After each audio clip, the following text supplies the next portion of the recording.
শীতের রাতে ওরা আপনার পোশাক ছিনিয়ে নিয়ে বলবেই সুখী মানুষের জামা থাকতে নেই।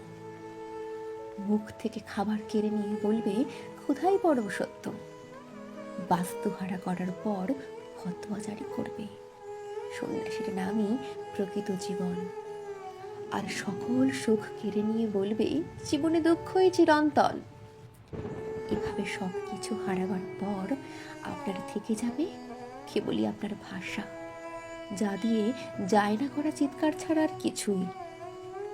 মানে চিৎকার করাই এখানে নির্মম নিয়তির শেষ আশ্রয়।